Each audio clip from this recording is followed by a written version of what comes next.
مسلم شریف کتاب الزہد والرقائق حدیث نمبر 2982 ہے۔ حضرت سیدنا ابو ہریرہ رضی اللہ تعالیٰ عنہ سے روایت ہے کہ حضور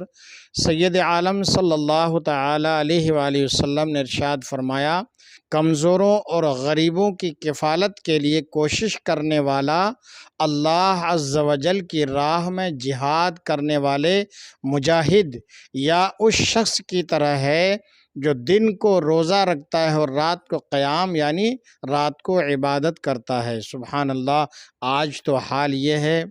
کہ مالدار مالداروں کی مدد کرتا ہے، طاقتور طاقتوروں کی مدد کرتا ہے، کمزوروں کو غریبوں کو درگزر کر دیتا ہے۔ نہیں، اس حدیث پاک میں جو فضیلتیں بیان کی گئی ہیں ان کے لیے جو کمزوروں کی مدد کرتا ہے، جو غریبوں کی کفالت کے لیے کوشش کرتا ہے،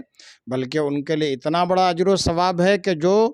دن کو روزہ رکھ کر ثواب حاصل کرتا ہے، رات کو خدا کی بارگاہ میں قیام رکھ کر کے عبادت کر کے جو ثواب حاصل کرتا ہے، ان کو اتنا ثواب دیا جاتا ہے جو کمزوروں کی اور غریبوں کی مدد کرتے ہیں اور ان کی کفالت کے لیے کوششیں کرتے ہیں۔